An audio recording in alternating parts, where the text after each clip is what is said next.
Fired Up. I'm your host for the show, Bob Irwin. We are coming to you, actually being recording at the law office of Alan Butel here in downtown Las Vegas.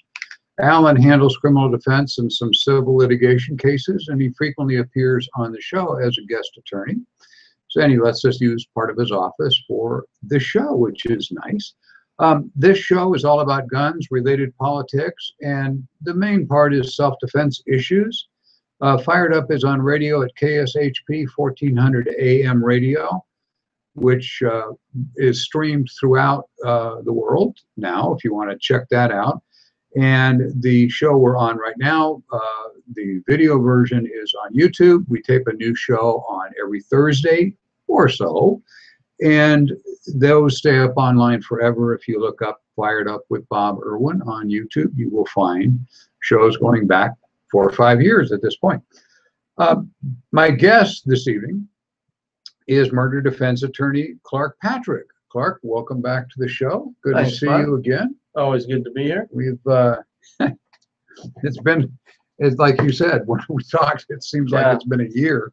It's been a while. It's been a tumultuous week in the attorneys' lives here. We've got our local DA came out with a statement in the press recently that he has 300 active murder cases going on at the moment. So you can just imagine how busy defense attorneys are right now in Southern Nevada. It's fairly scary. Anyway, we're starting the show. Some of you that have sent me emails in the last 5 or 6 days to bob@firedupmail.com, the address behind me on the wall, was out for about 4 days. We changed, or one of the contractors that does our website changed who hosted the site, and we lost communication. By general guessing, I'm probably missing about 15 emails that would have come into that. We tend to get about 15 a week. So if you send an email and I rudely have not answered, I didn't get it. So send it over again. The phone number there is still valid. If you call that number, there's a recorder on it. It's in my home office. And generally, I don't answer the phone there because I'm not there. But if you call that number and leave a message or a callback number, I will call you back. We try to answer every email or telephone call and set you straight or answer questions or so forth, or listen to your views about how we should do the show better. So we get a few of those too. Anyway, there are several hundred defensive uses of firearm every week in the United States. And we always start out with a few that are self-defense issues. Someone just kicked the camera stand. But we're still on. That wasn't an earthquake here. That was the camera moving. Anyway, so we try to pick out, I try to pick out cases that are usable to other people who have a gun in their house or have a concealed weapon. So you can look at what happened, and maybe we can give you some advice to how to make it better next time around, or you can put yourself in the position of the shooter, the defendant, and if it's that type of case. We are not offering legal advice, even though, when I have an attorney on the show particularly. What we're trying to do is give our listeners things to do or not do to keep themselves out of criminal charges and keep themselves out of civil lawsuits if you get involved in a self-defense issue. So, because the rules change from state to state, we're giving you general advice. What is a good shooting in Nevada or Wyoming or Utah is not a good shooting in New York City, that sort of thing, which is fairly obvious to those of us that follow that. Anyway, this first story, this is a follow-up from a story we did on June 8th, just a little over a month ago. WPIX 11 TV in New York City reported that in Ada, Oklahoma, it was a case that stunned residents in a small town in Oklahoma when a resident told police he shot and killed his neighbor to keep the man from drowning his 2 young children. This was a horrible case, as you recall, if you saw it. Anyway, KFOR TV4 in Oklahoma, again in Oklahoma City, reported back on June 2nd, just a few days ago, the individual rushed into his neighbor's home in Alta after a 12-year-old girl ran to his house for help. When he arrived at the girl said, "Help, help," and he grabbed his gun and he ran to his neighbor's house. And he found his neighbor attempting to drown his 3-month-old twins in a bathtub while holding a knife on his wife and their mother, threatening her. In that instant, to prevent the death of these 2 babies, he shot and killed their father that was trying to drown the 2 babies. Anyway, this week, this was back on June 2nd. Now we're on to July 8th for this report. The county district attorney ruled the shooting justifiable use of deadly force under Oklahoma law. The individual, I'm leaving his name out there, reported that even after firing 2 shots, he still considered the decedent a threat, observing him to be armed with a knife and responding to the cries of the mother to help her because he felt the children were going to die, and viewing the decedent's evil intent expressed in his facial expression, he felt compelled to fire a 3rd shot in an attempt to get this violent man to render out of the way so he could render aid and prevent the man from getting back up to harm anyone else. The mother of the children has also credited the shooter with saving their lives, according to the investigative report. This is one of those cases where obviously the legal system got it right. Occasionally, a person will find themselves in a position where you really can't look at the background and all the wherewithals and how did the people get there and this and that and pick the right guy, the wrong guy. This guy is drowning twins, a boy and a girl that are 3 months old, when the citizen walked in with his gun and he immediately shot the guy. It's a terrible case. But you got to do what you got to do. Absolutely. And we've talked about this before on the show, where sometimes if you're out on the street and you come across a fight or something, you don't know who the good guy is and who the bad guy is, and you got to be careful. If you decide to intervene, you may intervene on the wrong side. But in this case, it's pretty clear who the bad guy was, and that he was justified in saving the lives of the 2 children and their mother. Yeah, I mean, you can't. The corollary generally is, you see somebody shooting people just apparently at random, and you jump in. And it turns out the guy who is the shooter is a policeman who's trying to take down a known criminal, and you shoot at him. But when you see someone murdering babies, you pretty well got the bad guy in your sights. And I think if it turned out for the reason I couldn't possibly imagine why this was a justifiable drowning of 2 3-month-old children, the jury would look at that and go, I'd have shot the guy too. I mean, right. It's, that's why you carry a gun, is to protect yourself. But once in a blue moon, it is also to protect others who are innocent citizens. So that's why you carry your gun. That's why you practice. And you never can tell. With all these terrorist attacks, we've got people randomly shooting at people or randomly running over people. You never know. So be a good citizen. Sometimes there really is no time to call the cops, as in this case. There was no time. No. So there we are. This is the Bangor Daily, reported on the 6th of July.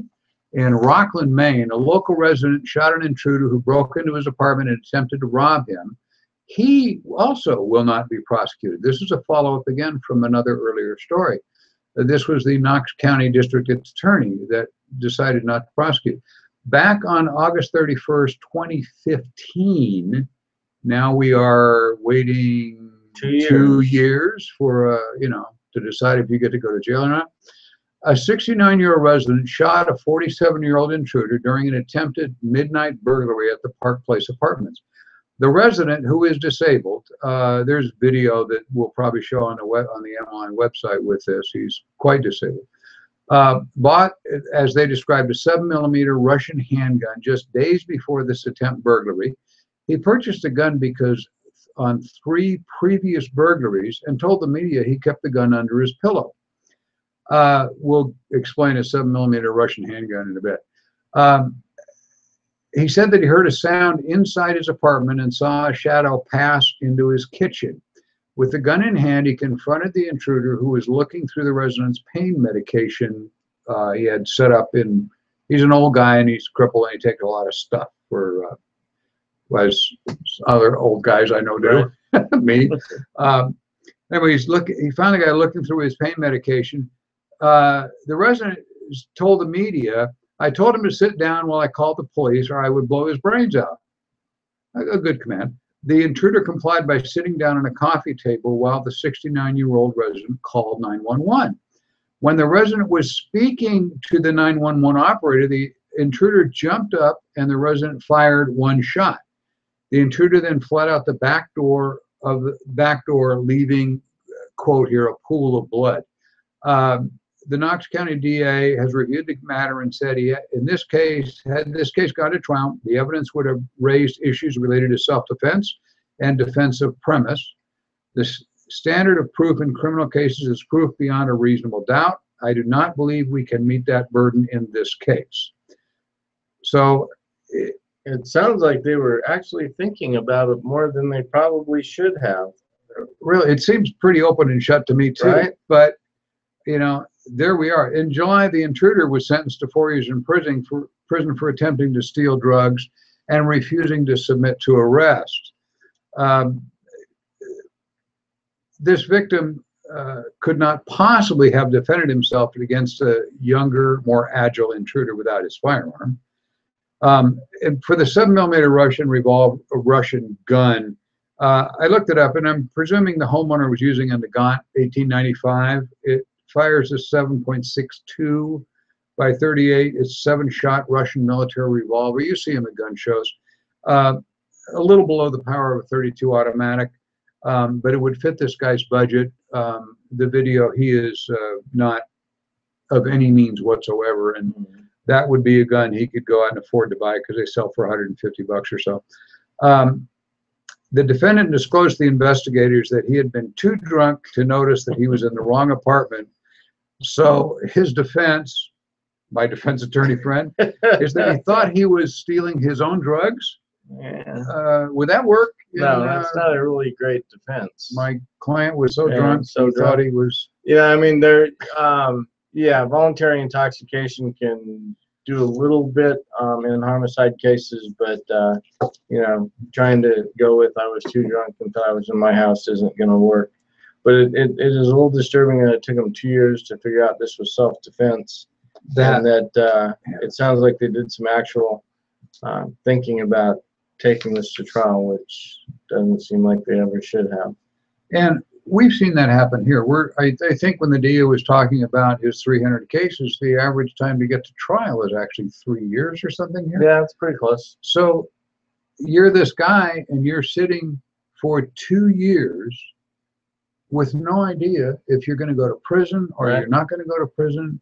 It is, hopefully, I mean, the DA says he's going to try and speed up the process here. I wonder if moving trials from one judge, you don't have to comment on this because you're, but if we've got like 30 criminal courts or something like that, and we're moving the murder trials to a fewer number of judges, well, then they're going to take the murder trials and the other guys are going to get their cases. I don't follow how that makes it. I have no comment on this, Bob. If you're cutting a pizza into 12 slices and you decide it's better if we make more slices, they're simply smaller slices. Right. We've got the same number of defendants and the same number of trials, and I will let Clark skate by that. One of our sponsors, Grant Defense, they're at 5580 South Decatur Boulevard. It's the corner of Russell and Decatur in Las Vegas. They manufacture AR-15 rifles, and some customized Glocks. I would encourage you to go by if you're in the market for an AR or a Glock carry gun. They make some really nice stuff. They're right next to the Dewey Animal Shelter. So you can also adopt a guard puppy while you're there and walk out the back door of the animal shelter and you run into the back door of Grant Defense. Go by and take a look. They're open every day but Sunday, I believe. And check out their guns before you invest. You might find something really interesting there. This is WMC TV Action News 5, also Fox 13 News. I kind of combined their reports on this. I do try and get multiple sources on all these stories because it's amazing how many times one media tells you the story and then you read something somebody else tells it entirely different. Kind of like witnesses at trials, you know, they lot like that. See it from a different angle. Anyway, this guy, he in Batesville, Mississippi, this is on the 5th of July. He's a local store owner. He's got a convenience store. He opened fire on 2 teenagers that police say were trying to break in. The proprietor, that's wrong. They had broken in when he fired at them. But anyway, the proprietor said his store was broken into through the roof earlier that week, and several items were stolen, including ice pops. He makes icicle pop, like Otter Pops. Yeah, he builds them himself. Okay. And beer. It was what was stolen, go. which gives you some indication of this might be kids. Anyway, he said he spent the night in his shop after multiple break-ins. Referring to the perps, the owner said, they've been coming into the store for a minute, you know, in and out, in and out. So last night I thought I'd spend the night in the store. He said the suspects returned and this time he was ready. They came across the top of the building. They come in, and when they come in, I sat in there waiting for them. When they did, I said, I've been waiting for y'all a long time. He shot one of the suspects early Wednesday morning, and he claimed self-defense. They walked around here, and I put it on them, meaning his gun, and made them lay on the floor.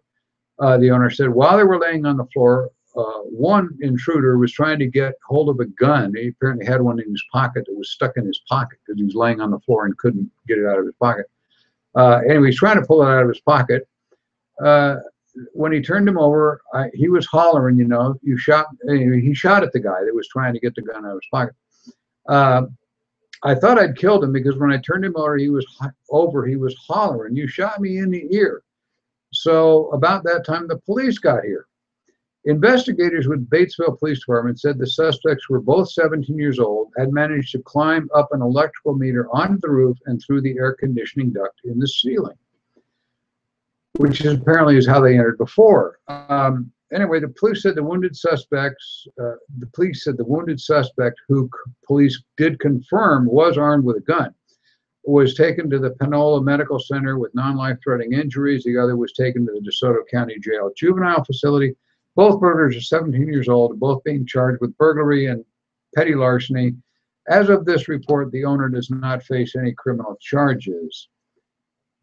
With one perp being armed and apparently trying to draw his gun, this appears to be a good shoot. That being said, the problem is with the owner lying in wait, it could present a serious problem. Because immediately you're going to look at, well, why don't you just wait outside? And right. When they break in, call the police with your cell phone. The store sells cell phones from your car, and there's nobody in the building except the bad guys. Right. Yeah, he's probably lucky that the one had the gun. That may save him, but, you know, and if you are lying in wait, don't tell anybody that. You were working late. You were working late with the lights off. The store was closed, and you were restocking, and they surprised you by hopping in the ceiling. I mean, come on. That's a better story. It's a way better story. The point I'm trying to make to viewers that you can understand that if you think a crime's going to be committed and you hide in an area where you're going to interrupt the bad guys, think this through. We had a huge case here years and years ago that I just touched on the edges of. I don't know if you were in town at the time. There's a place called the Beetle Barn out in North Las Vegas on the abandoned North Las Vegas Boulevard. There was almost nothing on it at the time. Las Vegas Boulevard North. And the guy had the same thing. He had a bunch of break-ins over a long time. And he finally kind of did this. He parked, when he left at night, when he was supposed to leave, his normal routine, he drove away about a mile, then he walked back to his store, went in, and he's hiding in the store. And when the teenagers, in this case, again, these petty burglaries are generally youngsters. He's in the back of the store. We can only see a very narrow area between the racks of merchandise, the gondolas of merchandise. Mm-hmm. And when one of them walked by, he fired a shot. It was a shotgun. He hit the guy. And he was everything short of voluntary manslaughter. And I ultimately, he went to jail over that because he's trying to make his case for self-defense and a threat to life. And he was laying in ambush waiting for the guy. Yeah, that makes it a wait in little your tougher. car outside, call the police, and when the guy shows up, tell the police the guy's here, and let them do it. My usual lecture, they got body armor, lots of backup, and free lawyers. So don't do that. Don't set yourself up. Houston Herald, this was on July 7th in Houston, Texas. A home invasion Wednesday night in Licking, that's the name of the town, Licking, Texas. Licking, Texas. All yeah, right. I don't even can't do a joke by that. Has been ruled self-defense against an aggressive home invader, according to Texas County Sheriff James Sigmund. The county is called Texas County. It's in Houston area. The sheriff said a 34-year-old man who lives at the Highway 32 home said a 28-year-old man was attempting to break into his home while cursing and challenging the homeowner. The suspect forced his way into a home, and the homeowner fired one shot from his pistol. The resident said he was unsure if the bullet struck the intruder. Licking Police Chief, his name is Scott Lindsay, said his department was called at 9:10 p.m. by TCMH ambulance, their home office where they run the ambulances from. A guy showed up there thinking he could get treatment with a gunshot wound in his abdomen. It was the home invader. They transport from there, so they took him over to Texas County Memorial Hospital. Anyway, the sheriff said after investigating the scene and questioning witnesses, we determined that the shooting was an act of self-defense, according to the sheriff. I put this one in because, we always talk about warnings and things, and they work about 90% of the time. This guy obviously has some kind of death wish. He is beating on the door with the home owner, the resident, on the other side, armed, yelling at him to go away. Or I will shoot you. And instead of going away, he tries to crash through the door. Verbal warnings, as I said, work about 90% of the time. Others ignore the option to disengage for whatever reason. Generally, it's drugs, alcohol, a low IQ, or they're just nuts. But the point is to this: if you have someone trying to commit a crime in front of you and you're pointing a gun, never count on the criminal doing the smart thing. A lot of them are in their lifestyle because of drugs, alcohol, lack of intelligence, or they're just nuts. Some of them will come after you. That's why we use loaded guns. Otherwise, you could just point your empty gun at them and go bang. I got a story about that coming up. I'm leading into the story. You never know what the bad guys are going to do. LocalMemphis.com reported again on the 7th of July in Memphis, Tennessee. A suspected robber is in the hospital after police say he was shot while assaulting a man at a gas station. The shooting happened about 3:20 in the afternoon on Friday in the 600 block of South Highland, if you know where that is in Memphis. Police say the suspect entered the gas station and began assaulting a man. The articles did not explain what assaulting means. we'll presume it's a physical assault. They say the victim, it was a robbery, they've assumed. The robbery victim pulled out a gun and shot the suspect. The robber was hit by the bullet, but police say he was able to run out of the gas station. Police caught him just outside the business. He's in the hospital in non-critical condition. This is just a quick, another perp picks the wrong victim. He picked a guy to try and apparently strong-arm robbery. Across America right now, about 15% of the population have concealed carry permits, looking at the numbers of permits that are issued and the population and so forth. So lots of people, if you rob 10 people, the odds are you're going to find somebody to rob who's packing a gun. They have carry permits or what we call government permission slips. A dozen states now, thereabouts, let anybody with a clean criminal history, and some with some testing and training, but they have constitutional carry. They let people carry a firearm without the mother may I thing from the government. If the idiot criminals keep being as stupid as this particular guy, maybe someday we'll run into bad guys. Wouldn't that be nice? They'll all get shot. Yeah. And they won't reproduce. No. So the population will get smarter. Little word here for Jerry Creed, attorney, friend of mine for years and years. He, you know Jerry? I do. Mike Giles. Yep. Partner for that. He does elder law predominantly, but he is also a specialist in firearm trusts and Class 3 firearm trusts. The gun show this weekend, we've got a table down there. It's at the on Sunset, there next to the Strip at the auto place, where they have the auto races around the little track. Jerry's going to be in to there for a while, but if you have a Class 3 trust or a firearms trust of some sort, as I've explained, these laws are really, really in flux right now. ATF is loosening up a lot of things on Class 3s particularly.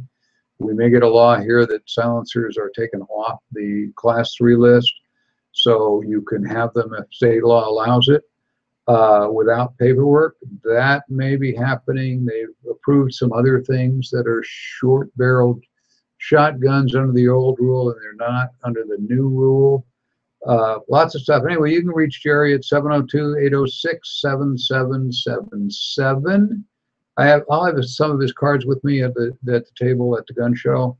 His office is in Summerlin. For those of you, if you have a Class 3 trust that's older than a week, you probably want to have somebody look at it because we don't know where it's going.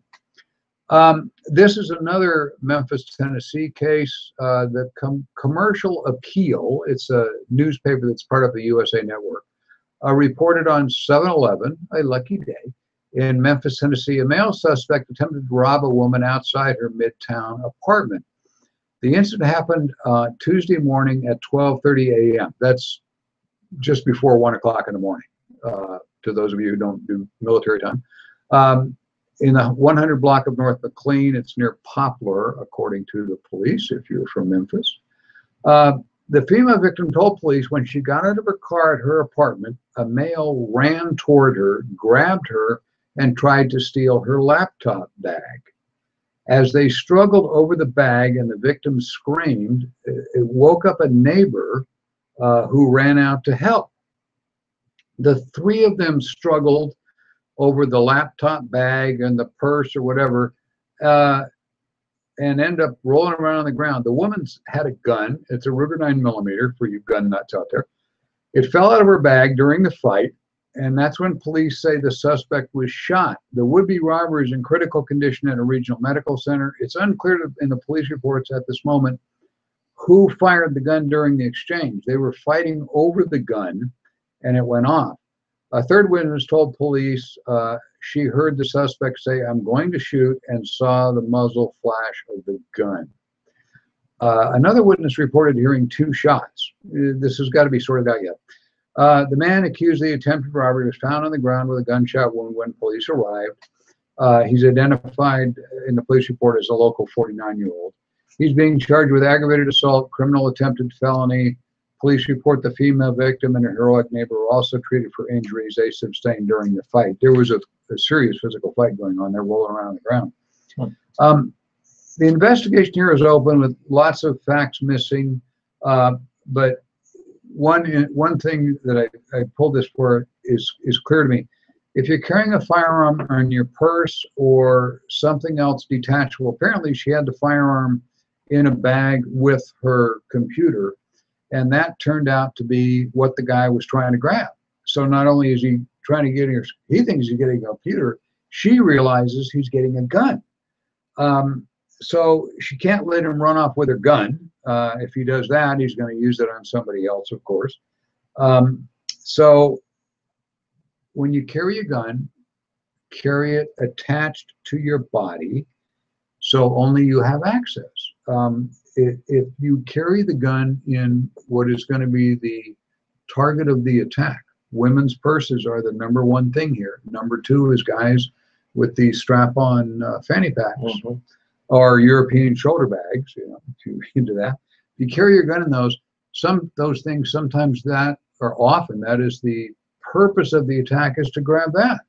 And then you lose your gun at the same time. So carry the gun on your body where it won't get away from you. If you're knocked to the ground, you're probably going to get knocked to the ground if you've got a street robbery going on. They generally start it by smashing you upside the head or something, so you fall over. So the gun has to withstand you crashing into the ground so you can get it. Carry securely, and then practice drawing the gun while it's empty. Practice drawing the gun from the way you're carrying it. Shoulder holster, belt holster, ankle holster if you have to. But carry it on your body, not on whatever it's going to get run off with. Again, while I'm talking about training, if you keep and carry a firearm, you must practice the safety rules and rules of engagement. The gun store where I used to work, as most of you know, on East Tropicana, they offer concealed carry classes every Monday, Wednesday, and Saturday. You can sign up at thegunstorelasvegas.com or call 702-454-1110, and they will get you into the class. The advantage of the gun store is they run the class every Monday, Wednesday, and Saturday. Starts at 9 a.m. for renewals or for new permits. It's fairly inexpensive, but the idea is they run the class rather than signing up somewhere where they call you a day ahead and say, we only had 2 people sign up, so we're not running the class. It happens all the time. Even on July 4th weekend, they managed to pick up like 16 people for the class. Nice. So they will run the class. Go to the gun store, get good training. I wrote the outline, and so I know it's valid. And they're teaching good stuff. This is in the good news department. This is ABC News, a report that I got on the 7th of this month, a couple days ago. In Austin, Texas, a federal court has dismissed a lawsuit that was filed by 3 University of Texas professors who were arguing that in their lawsuit that a new state law allowing concealed handguns on campus, which the state of Texas passed and the governor signed. Good for them. Will have a chilling effect on classroom teaching in the Texas higher education system. Sociology professor Jennifer Lynn Glass and English professors Lisa Moore and Mia Carter, I'm using names in this one, Yes. sued last summer when the law took effect. The law took effect in September. They filed their suit before it took effect, but it's now in effect. It requires public universities to allow people with concealed handgun licenses to carry their weapons inside a school building. So the law says, now if you go to CCW, you can carry if you're going to school in higher education in Texas. The professor said the guns in classroom would lead to self-censorship during discussions about emotional and politically charged topics such as abortion or gay rights. They said that could disrupt academic discussions and violate the constitutional free speech protections. District Judge, U.S. District Court Judge Lee Yackel dismissed their case on Thursday, ruling the professors offered no concrete evidence to substantiate their fears. In other words, they said if people carry guns, that it's going to make everybody nervous and we won't be able to teach. But obviously they offered no data Right. to back that up, no studies that say this is what happens, so on. So a federal judge has made a valid decision. Just because you idiot lefties are nervous around guns, that does not void the United States Constitution. I hope the professors appeal their case. That would be so nice to have a case this stupid go to the U.S. Supreme Court right now.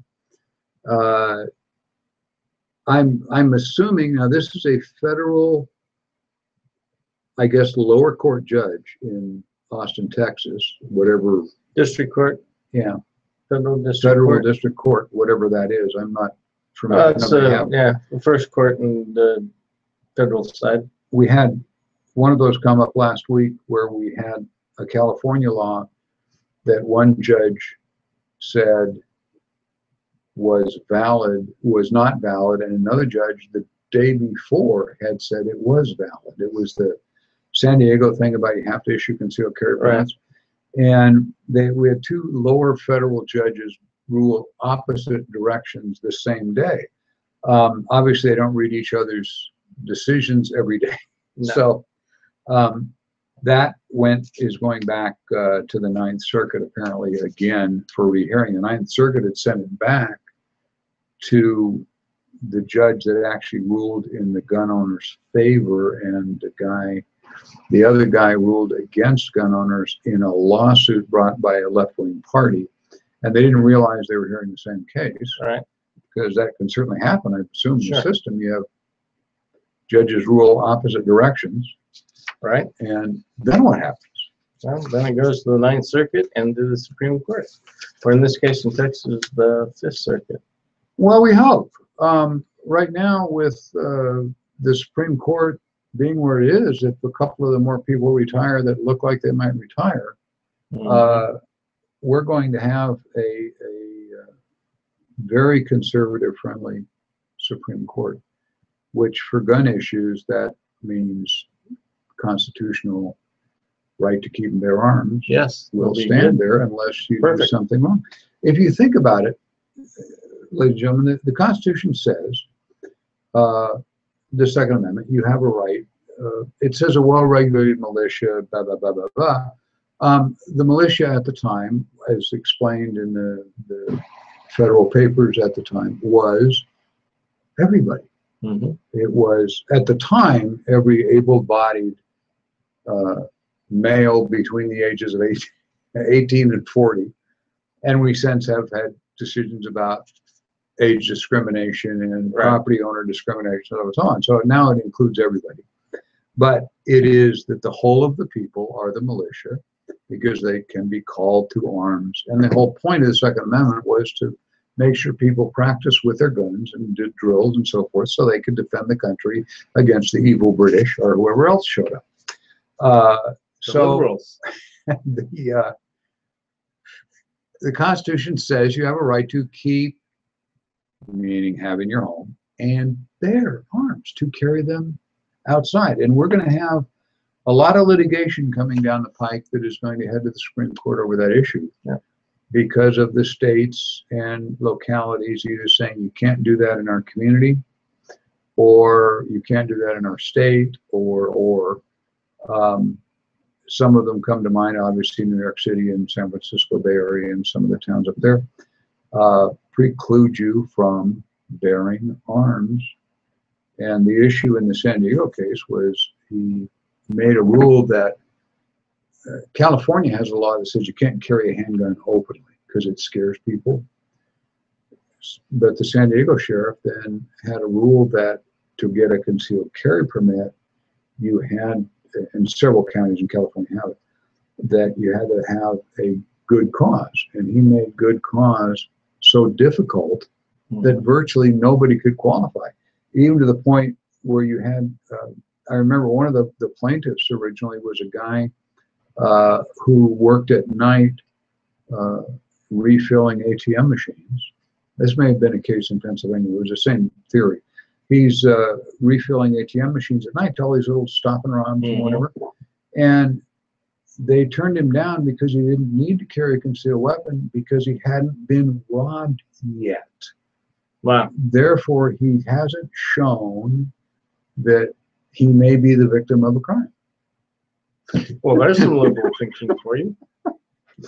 Anyway, the sheriff was making it very difficult. And when the decision went against him, the sheriff started issuing concealed carry permits on a little bit easier basis. If you were a good citizen, whatever, he didn't really go to a shall issue thing, but he was more liberal in looking at, well, yeah, if you fill ATM machines, you could get a permit and so on. He didn't make it a blanket no. But anyway, that case was what was found two different ways, and away we go. Oh yeah, I didn't do that. Thank you, Clark. Yes. A young lady who works part-time still at the gun store. Her name is Michaela Neville. She's a dear friend and is actually a highly rated boxer in her weight class. In talking to her, she's ranked number 3 in the world in her weight class. And as it turns out, the girls that are rated number 1 and 2 right now, she boxed against both of them as an amateur and beat both of them. Nice. So she doesn't think she could be 3rd rated. But anyway, she's opened her own boxing gym, which does kids and young adults. It's in partnership with a guy who was already there. It's called Real Boxing. But if you call Michaela at 702-816-4657, ask for Michaela, and she'll call you back if she's not there. She's there most of the time. And we'll set up classes if you've got a young lady particularly that wants to learn a little self-defense stuff and get in shape. Michaela is just a doll, and also really mean. I mean, when she was working for me, here I had this 110-pound girl that could kick my ass, and that wasn't really, didn't sit well with me. That's always scary. But anyway, she's cool, and call Michaela. It's called Real Boxing, 702-816-4657, and she will get you set up. I have a section now in the outline which I didn't fill in this week because I've just been overrun. What will be happening now is if you have firearms classes or a event you're putting on for fundraising or a competitive shoot you're putting on for charity, whatever, if you drop an email to me at that bob@firedupmail.com, I will post it in this portion of the show so we can let people know that you are having this event. No, you kicked the can again. It's another earthquake, folks. We gotta put a little board up there or something, so I can't do that. Staple your foot to the floor. There you go. Anyway, gun show's upcoming. We've got Claude Hall's original gun show coming to the Las Vegas Sports Center. It's this weekend. It's on Sunset, just west of Las Vegas Boulevard. Don Green, the attorney we had on last week, will be there. He's the gun attorney here in Nevada, or one of the gun attorneys. He is licensed in California and Nevada. He always has a table there. I will have a table there also for Fired Up. So if you need to talk to either one of us, we'll be at the show most of the whole weekend. Anyway, it's on Sunset, just west of Las Vegas Boulevard. It's the 15th and 16th at the Sports Center. After that, we have the Crossroads of the West Gun Show in Reno at the Reno Convention Center, and Crossroads of the West, August 26 and 27 downtown at Cashman Field. I have still a few dozen passes for that. Watch the camera focus. I love this camera. It focuses everywhere all at once. Nice. Do we have any idea what they're going to do after the end of this year? The idea is there are going to be no more gun shows because the ones that were already contracted, they've got, Crossroads has this one and one more, but the city of Las Vegas is apparently striking a deal this week to convert the whole thing to a soccer field for a soccer league. As I understand it, there have been some news stories on that. Carolyn Goodman is pushing that, whatever. So if it turns into a soccer field, that'll take down most of the convention space there because they got to make it. Soccer fields are longer, and they'll need to tear some buildings down. And the complaint is that the Cashman building complex is kind of getting beyond repair. Yeah. It's got some plumbing problems and this and that, that it needs to be either rebuilt or torn to the ground. So they'll save most of the stands, but not all of them when they restart the field. And it'll become a soccer field, as I understand it. That's what the city council is attempting to do at the moment. Well, is there any idea of where Crossroads might be, or is South Point done, or? They do not have a good idea now. As of the last gun show, I talked to the guy running it a bit in his entourage there. They are actively looking for a place to put the show in Las Vegas. There's a couple of possibilities. He didn't want to announce one on air and have it turn out to be wrong, but he may have one locked up by the time we do the show this week. I didn't get to them. I meant to get to them before this broadcast. The lady who actually runs the show friended me on Facebook yesterday, of all things, and I thought, I know that name, and I looked, and it's in Oklahoma where their home office is. Okay. And so, whatever happened to Rocky Mountain? Rocky Mountain is sitting loose, looking for another venue. There's the same thing. They can't really get into Cashman now because they don't want to book any shows. Cashman is allowing the shows that it already booked. Rocky Mountain hadn't. There is another show coming into Cashman, the Great Las Vegas Gun Show, which is a different company that ran one once before. They're coming in there sometime in between this or toward the end of the year, September, I think. Anyway, it's apparently done at the end of the year. Yeah, from what I know, and don't take that to the bank. Everything is subject to change. Do a little closing stuff here if we're running out of time. Next week, my guest is firearm instructor and terror expert Lenny Davis. Lenny is always an interesting person. We can talk to him about the terrorism threats now. There's a lot of work being done on now the issue of aliens coming in or aliens not being kicked out when they've committed a felony in the sanctuary states. Clark County is not a sanctuary city. The sheriff's department here is in full cooperation with ICE as far as removing people. There have been lots of flack to Sheriff Lombardo, and that is simply not true. That report that came out on television was garbage. If they're felons and they're picked up, Metro will turn them over to ICE for deportation, so we don't have those repeat offenders murdering more and more people. It amazes me when you see an illegal immigrant who has murdered somebody and you discover that he's been deported 4, 5, 6 times. Right. Those are bizarre cases. That is not all aliens, and it's not all illegal aliens not committing those crimes. But when they do, California is trying to become a sanctuary state now at this point, and boy, I hope not. All we need to build is between us and California. There you go. Well, let's get California to pay for it. That's a great idea. Where'd you come up with that? I want to talk a little bit about kind of a Las Vegas case. I don't want to get too much in the details of it because as I talked to Clark before the show, Las Vegas cases sometimes get a little dicey because I do, as most of you know, I do expert witness work in cases. Clark and I were, mostly Clark, working on one last week. I didn't know anything would sit there and be good looking, but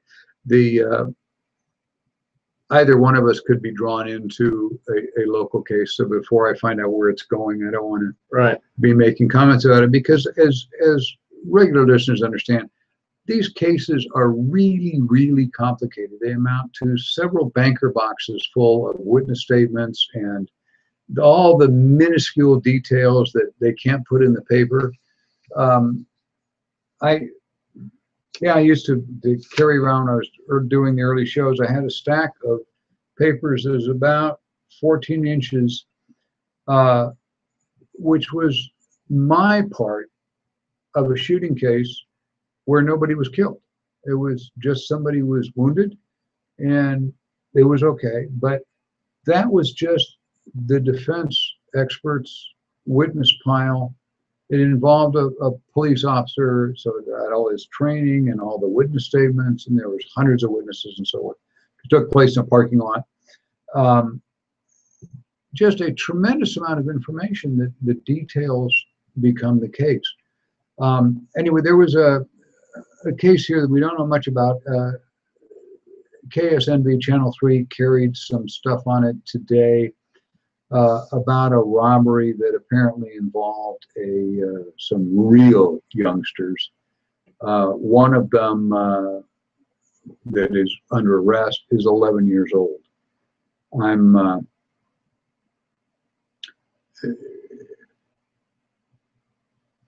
One of the kids involved in this, we don't have an age on the other one yet, apparently shot himself when the police came to the door, either on purpose or by accident. But I was looking that up, and you know, the little kids that are involved in crime now just drive me crazy. And there was a case we had here just to drive the plane home. It was run by ABC News here in Las Vegas, the local channel. This is back from 2010. Two young boys were arrested in North Las Vegas for holding up two clerks at gunpoint to steal some cash. Surveillance from the video of a donut shop shows an 11-year-old with his shirt pulled over his head, pointing what turned out to be a BB gun at the clerk and demanding money. His 12-year-old accomplice was waiting outside. The clerk described the boy as only up to her chin, but she believed the BB gun was a real loaded handgun, and gave the kid some money. Then they went directly across to a subway across the street where they did the same thing over again. According to North Las Vegas police, the 11-year-old was brazen enough to hold his BB gun at an employee's head at the subway. Again, this is a 2010 case, an 11-year-old. The 11-year-old boy's mother didn't apologize for her son's actions. She did acknowledge that her son and his 12-year-old partner deserved some punishment. Police said it wasn't the first time this 11-year-old committed such a crime. Investigators alleged police were able to track him down because of his prior felonies. I don't know what to say about this. You know, we have 11 and 12-year-olds committing armed robberies, even though it turns out in this case it was a BB gun. The victims didn't know that. And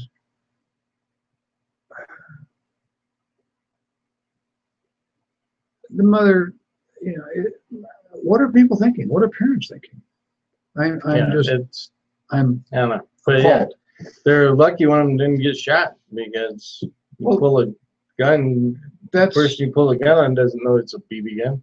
What is if we had an armed clerk in either this convenience donut shop or the subway shop, that when the kid came in the door and pointed the gun, had shot him, then you've got, you killed an 11-year-old. What's wrong with you? Right. Anyway, I'm not offering a solution, because the social things that are going on here need to be addressed, and that's well beyond the scope of Fired Up. But I'm just, watch out for children that yeah, next time it may not be a BB gun. It's really tough. And well, the problem is you can't tell. And I've defended some people that have been involved in several similar things where the perp was 17 years old or 16 years old, and you always get the, you killed my child, and we'll have a 17-year-old that's, got 6 felonies under his belt, and even if he doesn't, what are you supposed to do? He's only 17, so you let him kill you? Yeah, right. We used to, when I was teaching police academies, I'm going to another story because I got a minute here. I love doing stories. But one of the exercises we would do with the cadets in use of force class, this is not a range class, this is a use of force instruction, is you get a call, there's somebody with a gun, and it's probably a young teenager, and he looks like this, and you see him. So you jump out of your car and you chase him, and he runs down an alley that turns out to be a blind alley. This is a whole scenario we pull up for the cadets and say, okay, he is in the end of the alley. You come around the corner. There's no way out of the alley. As you come around the corner, you're in the alley, exposed, because you didn't peek around the corner first like we're training you to do.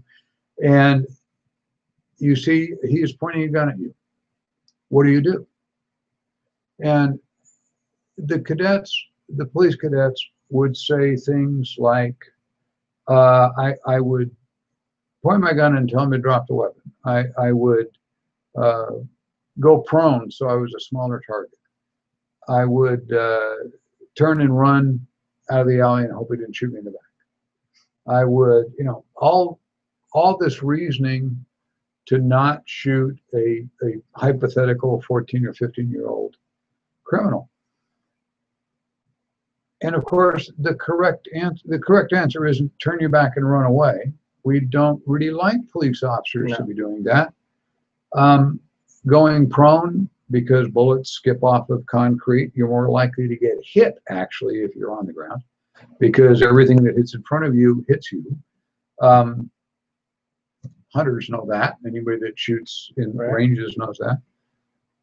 The correct answer is don't get killed. First rule of a gunfight is don't die. And having an officer going to his funeral because he didn't fire to save his own life, he needs to get into another line of work, and it's too late. Yeah. So I don't really offer any advice to people who are forced with that decision that you have to fire at a very young child. That you dying is not the correct answer. No. And you've got to learn in real world, sometimes there's no good choices. There are only bad choices. And you pick the one that you got to pick at the moment that keeps you alive. That's the one I would pick, the one that keeps me alive. And, if something happens and you get sued and you get blackballed from the world because if that person is pointing a gun at you, you need to do something to save your life. And that's the problem with this. Anyway, next week we're going to be back with, as I said, with Lenny Davis on the show. We are right up on our, we're right up on our time too. Whatever. I'm getting really good at this. Yes, you are. We're supposed to run 58 minutes, so the radio guy on Sunday has time to put his music ahead and his music at the end, because we run that radio show without commercials. That is on, as I said, KSHP Radio, 1400 AM. It streams around the world. You can go on our website, wherever you're listening to the show. I get mail from every place. A couple of emails from Pakistan in the last 2 days. Very cool. And things like that. It's interesting to talk to those people back and forth and what they do, and especially the ones that are living in terrorist countries where they really are in danger of getting killed every 5 minutes. Yeah. You can't offer a lot of advice because they don't have a Second Amendment. So it's tough. But anyway, thank you so much for listening, and we'll be back next week with Lenny. And I appreciate you tuning in to Fire It Up. Thank you one more time, Clark. Always good to be here, Bob. Have a good dinner party tonight. Thank you. Ask Randy. I will. All right. We'll be back next week with Lenny Davis. Thanks for listening. Here we go.